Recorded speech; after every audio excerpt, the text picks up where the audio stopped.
إن الحمد لله نحمده ونستعينه ونؤمن به ونتوكل عليه ونعوذ بالله من شرور أنفسنا ومن سيئات أعمالنا من يهده الله فلا مضل له ومن يضلل فلا هادي له وأشهد أن لا إله إلا الله وحده لا شريك له وأشهد أن محمدًا عبده ورسوله اللهم صل وسلم وبارك وأنعم على عبدك ورسولك ونبيك محمد وعلى آله وأصحابه أجمعين يا أيها الذين آمنوا اتقوا الله حق تقاته ولا تموتن إلا وأنتم مسلمون يا أيها الناس اتقوا ربكم الذي خلقكم من نفس واحدة وخلق منها زوجها وبث منهما رجالا كثيرا ونساء واتقوا الله الذي تساءلون به والأرحام إن الله كان عليكم رقيبا يا أيها الذين آمنوا اتقوا الله وقولوا قولا سديدا يصلح لكم أعمالكم ويغفر لكم ذنوبكم ومن يطع الله ورسوله فقد فاز فوزا عظيما أما بعد فإن أصدق الحديث كتاب الله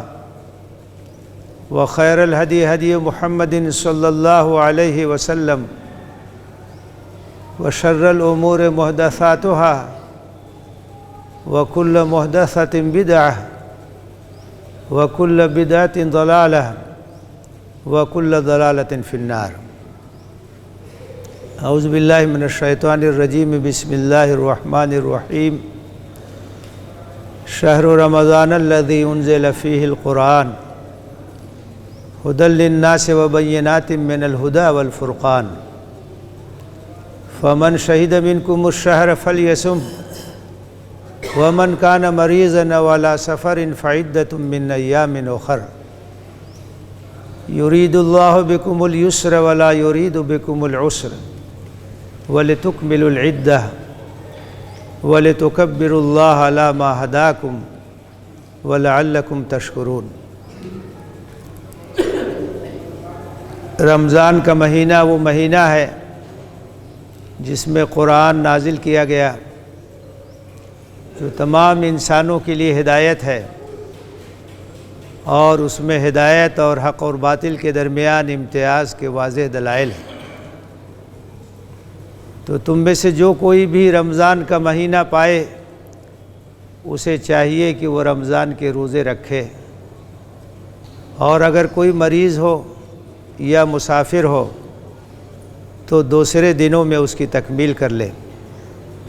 اللہ تعالیٰ تمہارے ساتھ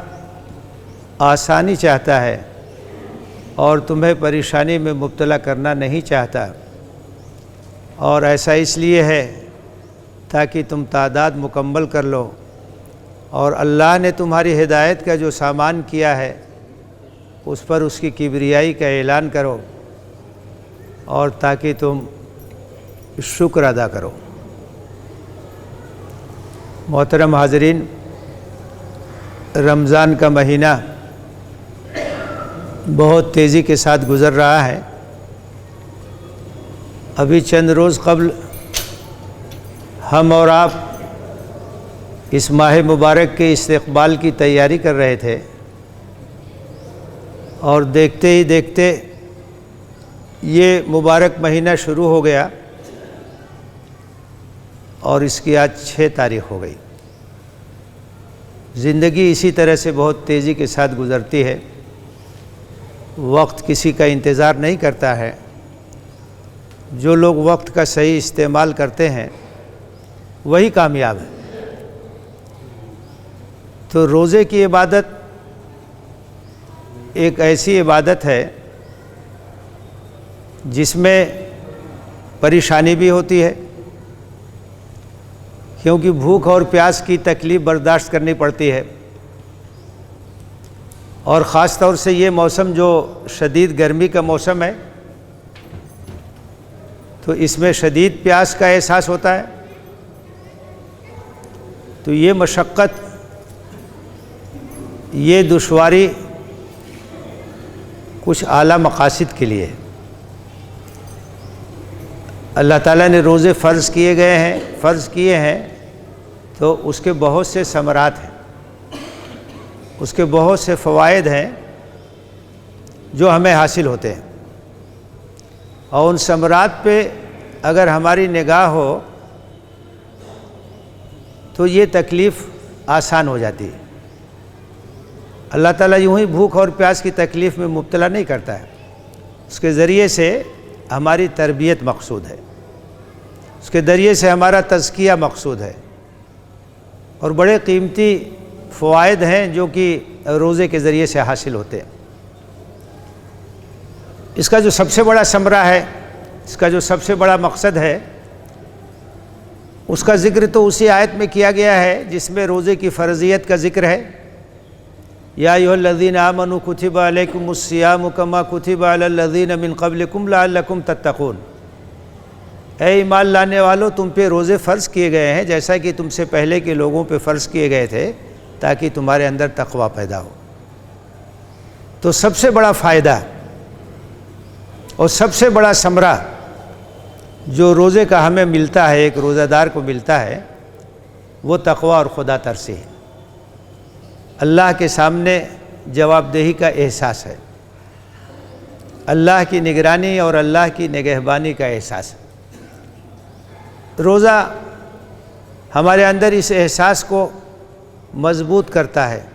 طاقتور بناتا ہے، کیونکہ روزے کی حالت میں ہم مسلسل کئی گھنٹے تک اس عبادت کو انجام دیتے ہیں، صبح صادق سے لے کے غروب آفتاب تک۔ آج کل کے جو اوقات ہیں تقریباً 14 گھنٹے کا عرصہ ہے یہ، اور اتنی لمبی مدت تک ہم اکیلے بھی ہوتے ہیں، لوگوں کے سامنے بھی ہوتے ہیں، تنہائی میں بھی ہوتے ہیں، لیکن ہم اپنے روزے کی حفاظت کرتے ہیں۔ تو تنہائی میں بھی اپنے روزے کی حفاظت پر آمادہ کرنے والی جو چیز ہے وہ اللہ کی نگرانی کا احساس ہے، اللہ کی نگہبانی کا احساس ہے، اور اسی کو تقویٰ کہتے ہیں کہ آدمی کہیں بھی ہو اس کو یہ نہ بھولنے نہ پائے کہ اللہ اس کو دیکھ رہا، اللہ کی نگرانی میں اللہ سے بچ نہیں سکتا۔ تو روزے کا سب سے بڑا فائدہ یہ ہے کہ اس کے ذریعے سے تقویٰ پیدا ہوتا ہے، خدا ترسی پیدا ہوتی ہے، اللہ تعالیٰ کے سامنے جواب دہی کا احساس پیدا ہوتا ہے، اللہ کی نگہبانی کا احساس پیدا ہوتا ہے۔ یہ بات یاد رہتی، ان اللہ کان علیکم رقیبا، اللہ تمہارے اوپر نگراں اور نگہبان۔ دوسرا جو اس کا فائدہ ہے، آیات صیام میں اس کا ذکر ہے، لِتُكَبِّرُوا اللَّهَ عَلَىٰ مَا هَدَاكُمْ، اللہ نے تمہاری ہدایت کا سامان کیا ہے تو اس کی کبریائی کا اعلان کرو۔ قرآن جیسی کتاب رمضان کے مبارک مہینے میں ملی ہے جو ہدایت کا سرچشمہ ہے، روشنی ہے، رہنمائی ہے، تو اللہ نے تمہارے ساتھ یہ کرم کیا، اس کی کبریائی کا اعلان کرو۔ اور اس کی کبریائی کا اعلان اس طرح سے ہوتا ہے کہ ہم اللہ کے سامنے اپنی گردن کو جھکا دیتے ہیں، اطاعت اور فرما برداری کا ثبوت دیتے ہیں، اور اس بات کا اعلان کرتے ہیں کہ ہم آزاد نہیں ہیں بلکہ ہم احکام الہی کے پابند ہیں۔ یہ اللہ کی عظمت کا اعتراف کہ جو چیز حلال ہے، طیب ہے، پاک ہے، اس چیز کو بھی ہم ہاتھ نہیں لگاتے ہیں متعین وقت میں، کیونکہ اللہ کا حکم، کھانا ہے، پینا ہے، پھل ہے، فروٹ ہے، تمام چیزیں حلال اور طیب ہیں، طیبات میں سے ہیں، لیکن اللہ کا حکم ہے تو صبح صادق سے لے کے غروب آفتاب تک رمضان میں ہم اس کے قریب نہیں جاتے، اس کو ہاتھ نہیں لگاتے ہیں، حلق کے نیچے نہیں اتارتے ہیں، کیونکہ ہم آزاد نہیں ہیں بلکہ اللہ کے پابند ہیں۔ اللہ کی کبریائی کا ہم اعتراف کرتے ہیں، اس کی عظمت کا اعتراف کرتے ہیں کہ ہم اس کے فرما بردار ہیں، ہم اس کے پابند ہیں، ہم آزاد نہیں۔ تو یہ دوسرا ثمرہ اس کا ہے کہ اطاعت کا جذبہ پیدا ہوتا ہے کہ جب ہم مخصوص وقت میں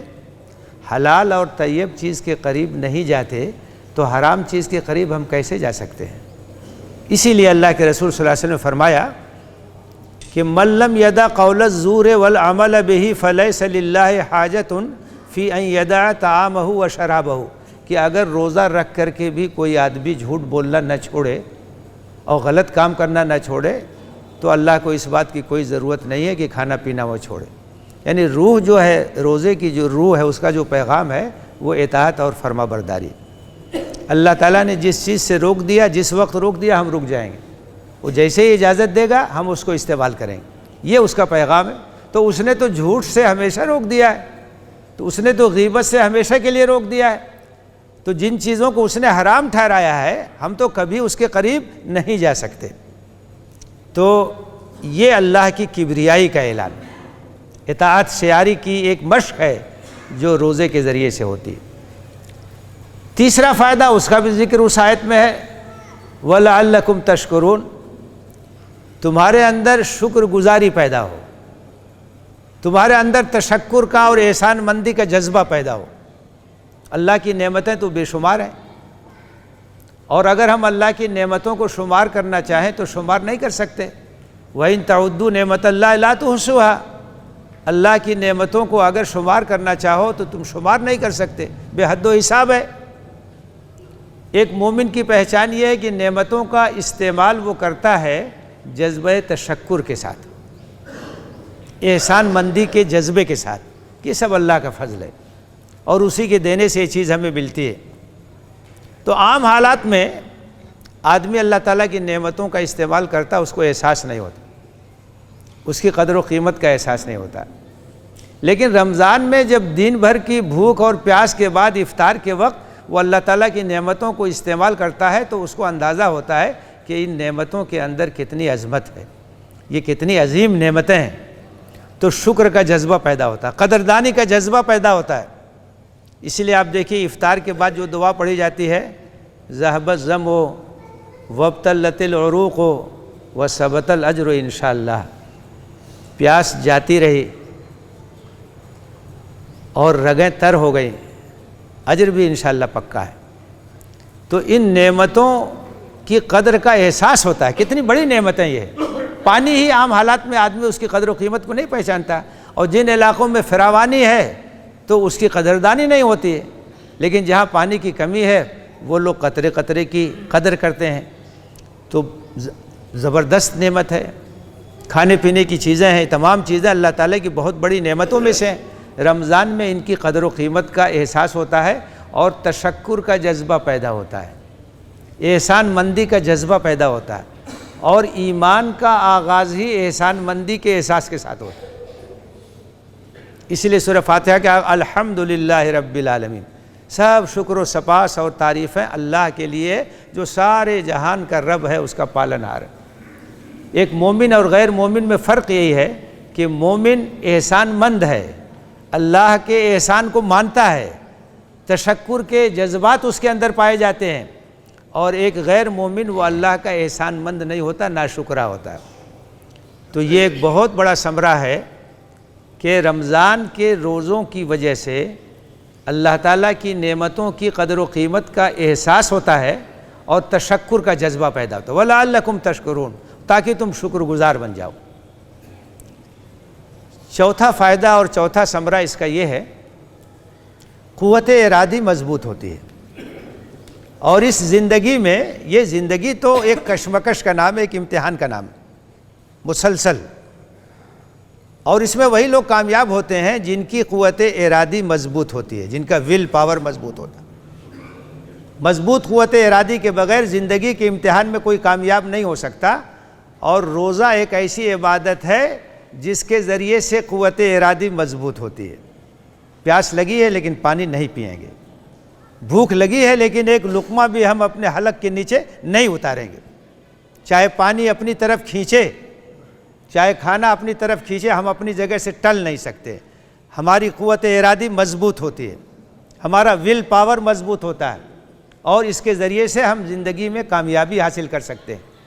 یہ ایک بہت زبردست فائدہ ہے جو روزے کے ذریعے سے اور روزے کی عبادت کے ذریعے سے حاصل ہوتا ہے۔ اس کا ایک فائدہ یہ بھی ہے کہ خواہشات پر کنٹرول حاصل کرنے کی مشق ہوتی ہے روزے کے ذریعے سے۔ جانتے ہیں کہ انسان کے اندر جو بنیادی ضروریات ہیں، خواہشات ہیں، کھانا ہے، پینا ہے، اس طرح کی ضروریات ہیں، ان تمام چیزوں سے روک دیا جاتا ہے رمضان میں، روزے کے ایام میں، متعین وقت میں۔ انسان میں اور جانور میں اور فرشتوں میں کیا فرق ہے؟ فرشتوں کے اندر جو ملکوت کی صفت ہوتی ہے، ان کے اندر انسانی ضروریات نہیں ہیں،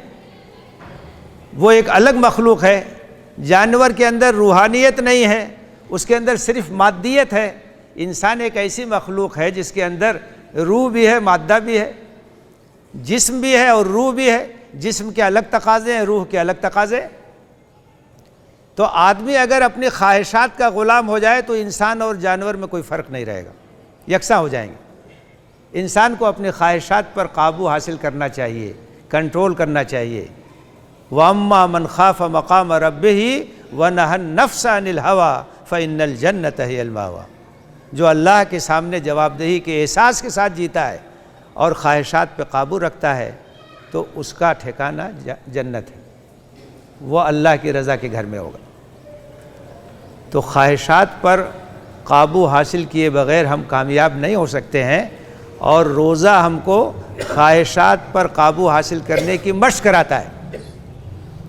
اس کی ٹریننگ دیتا ہے، اس کی تربیت دیتا ہے۔ ایک دو دن نہیں، مسلسل 1 مہینے تک اس بات کی تربیت ہوتی ہے کہ ہم اپنی خواہشات پہ قابو رکھیں، ہم اپنی خواہشات کے پیچھے نہ بھاگیں، اس کے غلام نہ بنیں۔ تو یہ اس کا ایک زبردست فائدہ ہے، اس کا ایک ثمرہ ہے۔ اس کا ایک فائدہ یہ بھی ہے، روزہ رکھنے کی وجہ سے مرحمت اور مواسات کا جذبہ پیدا ہوتا ہے۔ یہ ایک سماجی فائدہ ہے۔ عام طور سے جو لوگ کھاتے پیتے ہیں، خوشحال لوگ ہیں، عام دنوں میں کھاتے پیتے رہتے ہیں، ان کو احساس نہیں ہوتا ہے، غریبوں کی غربت کا احساس نہیں ہوتا ہے، ضرورت مندوں کی ضرورت کا احساس نہیں ہوتا ہے، پریشان حال لوگوں کی پریشانی کا احساس نہیں ہوتا ہے۔ لیکن جب رمضان کے مہینے میں 1 مہینہ روزہ رکھتے ہیں اور بھوک اور پیاس کی تکلیف برداشت کرتے ہیں، تب ان کو احساس ہوتا ہے کہ ہمارے پڑوس میں، ہمارے محلے میں، ہمارے گاؤں میں کتنے لوگ ہیں جو بیچارے مجبوراً سال بھر روزہ رکھتے ہیں، ان کے پاس ہے ہی نہیں کچھ، کیا کھائیں گے؟ صبح کو کچھ کھا لیا تو شام کا ٹھکانہ نہیں، شام کو کچھ مل گیا تو صبح کا ٹھکانہ نہیں، بچے رو رہے ہیں، ان کی بھوک مٹانے کے لیے ہمارے پاس سامان نہیں۔ کتنے لوگ ہیں جو ضرورت مند ہیں؟ ہمارے سماج کے اندر غربت بہت ہے، ہمارے سماج کے اندر ضرورت مند لوگ بہت ہیں، پریشان حال لوگ بہت ہیں۔ جب ہم روزہ رکھتے ہیں اور بھوک اور پیاس کی تکلیف سے جب ہم دوچار ہوتے ہیں تو ہمارے اندر مرحمت اور مواسات کا جذبہ پیدا ہوتا ہے، اور یہ احساس ہوتا ہے کہ اپنے بھائیوں کی مدد کرنی چاہیے، جو ضرورت مند ہیں ان کی ضرورتوں کی تکمیل کرنی چاہیے۔ اسی لیے اس مہینے کو مواسات اور ہمدردی کا مہینہ کہا جاتا ہے، یہ غم گساری کا مہینہ ہے، لوگوں کی اس میں زیادہ سے زیادہ مدد کی جاتی ہے۔ اور جب آخری مرحلے میں روزہ پہنچتا ہے، رمضان پہنچتا ہے، تو صدقہ فطر جو ہے لازم کر دیا جاتا ہے کہ تمام لوگوں کی طرف سے، بال بچوں کی طرف سے، سب کی طرف سے صدقہ فطر ادا کیا جائے، غریبوں تک پہنچایا جائے۔ تو یہ روزے کا ایک بہت بڑا سماجی پہلو ہے۔ اسلام یہ چاہتا ہے کہ ہمارے اندر ہمدردی پیدا ہو، مواسات کا جذبہ پیدا ہو، ہم غریبوں کی ضرورت کو سمجھیں۔ اہل ایمان کی تعریف کی گئی ہے، وَفِي أَمْوَالِهِمْ حَقٌّ لِلسَّائِلِ وَالْمَحْرُومِ، کہ وہ اپنے مال میں سائلین اور محرومین کا حق سمجھتے ہیں۔ اگر ان کو دیتے ہیں تو ان کے اوپر کوئی احسان نہیں کرتے ہیں، وہ سمجھتے ہیں ان کا حق ہے۔ یہ تو اللہ تعالیٰ کی حکمت اور مصلحت ہے، کسی کی روزی کشادہ کر دیتا ہے، کسی کی روزی تنگ کر دیتا ہے، اور آزمائش ہے۔ آپ کی روزی کشادہ ہے، آزمائش ہے، آپ اللہ کا شکر ادا کریں، اللہ کے بندوں کی مدد کریں۔ تو اسلام ایسا جذبہ پیدا کرتا ہے کہ جو مال ہے اس میں غریبوں کا حق ہے۔ انما نطعمکم لوجہ اللہ لا نرید منکم جزاء ولا شکورا، ہم اگر کھلاتے ہیں کسی کو تو اللہ کی رضا کے لیے کھلاتے ہیں، ہم کوئی بدلہ نہیں چاہتے ہیں، ہم یہ نہیں چاہتے ہیں کہ وہ ہمارا شکریہ ادا کرے۔ یہ ایک مومن کا مزاج ہونا چاہیے کہ لوگوں کی مدد کرے، غریبوں کی مدد کرے، زکوٰۃ، صدقات، خیرات، انفاق۔ ایک صحابی نے پوچھا کہ سب سے اچھا عمل کیا ہے؟ آپ نے کہا کھانا کھلاؤ۔ مدینہ جب آئے تو آپ نے لوگوں کی نصیحت کی، آپ نے کہا افشوا السلام وَأَطْعِمُوا الطَّعَامَ وَصِلُوا الْأَرْحَامَ وَصَلُّوا بِاللَّيْلِ وَالنَّاسُ نِيَامٌ تَدْخُلُوا الْجَنَّةَ بِسَلام۔ جنت میں جانے کا راستہ کیا ہے یہ بتایا آپ نے، 4 چیزوں کا آپ نے حکم دیا۔ آپ نے کہا افشوا السلام، سلام کو رواج دو، کثرت سے سلام کرو، محبت بڑھتی ہے اس سے، سب کو سلام کرو، جس کو پہچانتے ہو اس کو، جس کو نہ پہچانتے ہو اس کو۔ صحابہ میں سے کچھ لوگ بازار چلے جاتے تھے، کچھ خریدنا نہیں ہے، ملاقات ہوگی سلام کریں گے لوگوں کو، سلام کرنے کے لیے چلے جاتے۔ بیچ میں تھوڑا سا کوئی فاصلہ ہو گیا، کوئی دیوار آ گئی، پھر آمنا سامنا ہوا، السلام علیکم، السلام علیکم ورحمۃ اللہ وبرکاتہ، آپ پر سلامتی ہو، اللہ کی طرف سے رحمت ہو، برکت ہو، یہ دعا ہے۔ اور قرآن میں کہا گیا کہ جب تم سے کوئی سلام کرے اس سے اچھا جواب دو، یا کم سے کم اتنا لوٹا دو۔ تو آپ نے کہا افشوا السلام، سلام کو رواج دو، کثرت سے سلام کرو، وَأَطْعِمُوا الطَّعَامَ، کھانا کھلاؤ، غریبوں کی مدد کرو، راشن پہنچا دو، افطار کراؤ۔ اور اتنا اجر ہے کہ آپ نے کہا کہ اگر آپ کسی کو افطار کراتے ہیں تو اس کا جو اجر ہے روزے کا وہ آپ کو ملے گا، اس کے اجر میں کوئی کمی نہیں ہوگی۔ اطعموا الطعام، لوگوں کے لیے کھانے پینے کا انتظام کرو، راشن پانی کا انتظام کرو۔ اور تیسری چیز آپ نے کہی وصلوا الارحام، صلہ رحمی کرو، رشتہ داروں کا حق ادا کرو۔ کبھی کبھی ایسا ہوتا ہے کہ آدمی بڑا خرچ کرتا ہے، لوگوں کی مدد کرتا ہے، اپنے رشتہ داروں کو بھول جاتا ہے، اور سب سے پہلے جو ضرورت مند رشتہ دار ہیں ان کو دینا چاہیے، کیونکہ اگر رشتہ دار کی ہم مدد کریں گے تو اس میں دوہرا اجر ہے، ایک تو صلہ رحمی کا اجر ہے اور دوسرے صدقہ خیرات اور انفاق کا اجر ہے۔ تو تیسری چیز آپ نے بتائی کہ صلہ رحمی کرو، رشتوں کو نبھاؤ، رشتہ داروں کا حق ادا کرو۔ اور چوتھی چیز وَصَلُّوا بِاللَّيْلِ وَالنَّاسُ نِيَامٌ، اور رات میں جب کہ لوگ سوتے ہیں اٹھ کر کے نماز پڑھو، قیام لیل کا اہتمام کرو، نماز تہجد کا اہتمام، سکون کا وقت ہے، اس وقت جو قرآن پڑھا جاتا ہے، نماز پڑھی جاتی ہے، اس کے اندر خشوع اور خضوع کی کیفیت تنہائی میں ہوتی ہے نماز۔ اس وقت جو اپنا بندہ اللہ کے سامنے روتا ہے، گڑ گڑاتا، اللہ اس کی دعاؤں کو قبول کرتا ہے۔ تو آپ نے کہا کہ ان چیزوں کا اہتمام کرو، تدخلوا الجنۃ بسلام، تو سلامتی کے ساتھ تم جنت میں چلے جاؤ، جنت میں جانے کا راستہ یہی۔ تو یہ اسلام کی ایک بہت بڑی خوبی ہے کہ اسلام اپنے ماننے والوں کے اندر انفاق کا جذبہ پیدا کرتا ہے۔ صحابہ کرام پوچھتے تھے وَيَسْأَلُونَكَ مَاذَا يُنْفِقُونَ، پوچھتے ہیں کیا خرچ کریں۔ ایسی تربیت اللہ کے رسول نے کی تھی کہ یہ جذبہ پیدا ہو، کتنا خرچ کریں، کہاں خرچ کریں۔ آدمی کے جو خیالات ہوتے ہیں اسی طرح کے سوالات اس کے ذہن میں پیدا ہوتے ہیں، تو ان کے سوالات یہی تھے وَيَسْأَلُونَكَ مَاذَا يُنْفِقُونَ، یہ پوچھتے ہیں کہ کیا خرچ کریں، قُلِ الْعَفْوَ، کہہ دیجئے کہ جو بھی ضرورت سے زیادہ خرچ کرتے۔ جس معاشرے کے اندر زکوٰۃ کا اہتمام ہوتا ہے، صدقات اور خیرات کا اہتمام ہوتا ہے، اور ایک دوسرے کا تعاون کیا جاتا ہے، اس معاشرے کے اندر بڑی محبت ہوتی ہے، ایک دوسرے کے لیے کوئی عصبیت اور نفرت کا جذبہ نہیں ہوتا، امیر اور غریب مل کے رہتے ہیں، طبقہ واریت نہیں ہوتی، اور اس معاشرے کے اندر خوشحالی آتی ہے، اس معاشرے کے اندر اللہ کی طرف سے کشادگی پیدا ہوتی، لوگوں کی ضروریات کی تکمیل ہوتی۔ تو روزے کا ایک بہت بڑا فائدہ یہ ہے کہ اس کے ذریعے سے مواسات اور ہمدردی کا جذبہ پیدا ہوتا ہے، اور اس کے ذریعے سے ایک اور جو بڑا فائدہ حاصل ہوتا ہے کہ اللہ کا قرب حاصل ہوتا ہے۔ آپ دیکھیے قرآن مجید میں جہاں آیات صیام ہیں، صیام کے احکام ہیں، وہیں یہ فرمایا اللہ تعالیٰ نے وَإِذَا سَأَلَكَ عِبَادِي عَنِّي فَإِنِّي قَرِيب، میرے بندے میرے بارے میں پوچھیں تو ان کو بتا دوں کہ میں ان سے بالکل قریب ہوں۔ اجیب دعوت الداع اذا دعان، جب کوئی پکارنے والا مجھے پکارتا ہے تو میں اس کی پکار کو قبول کرتا ہوں، اس کی دعا کو قبول کرتا ہوں۔ فَلْيَسْتَجِيبُوا لِي، میرے بندوں کو چاہیے کہ میری آواز پہ لبیک کہیں، وَلْيُؤْمِنُوا بِهِ، اور مجھ پر ایمان رکھیں، لَعَلَّهُمْ يَرْشُدُونَ، یہی رشد اور ہدایت کا راستہ ہے۔ تو اس سیاق میں جہاں آیات صیام ہیں یہ بات کہی، اس کا مطلب کیا ہے کہ روزہ دار کو اللہ کا قرب حاصل ہوتا ہے، روزہ اللہ سے قریب کرتا ہے۔ کیونکہ انسان جب بہت زیادہ کھاتا ہے پیتا ہے تو اس کے اندر غفلت طاری ہوتی ہے، لیکن جب وہ بھوک اور پیاس کی تکلیف برداشت کرتا ہے تو وہ اللہ سے قریب ہوتا ہے۔ اسی لیے اللہ کے رسول نے فرمایا ہے کہ روزہ دار کی جو دعا ہے وہ رد نہیں ہوتی، روزہ دار کی دعا قبول ہوتی ہے۔ تو روزہ کا ایک بہت بڑا ثمرہ یہ بھی ہے کہ یہ اللہ سے قریب کرنے والی چیز ہے، یہ اللہ سے آپ کے تعلق کو مضبوط کرنے والی چیز ہے۔ دعائیں قبول ہوتی ہیں، افطار کے وقت کی دعا اور بھی اوقات کی دعا، لیکن یہ جو بڑے بڑے ثمرات ہیں یہ اسی وقت حاصل ہوں گے جب صحیح آداب کے ساتھ ہم روزہ رکھیں، ایمان کے ساتھ، اخلاص کے ساتھ۔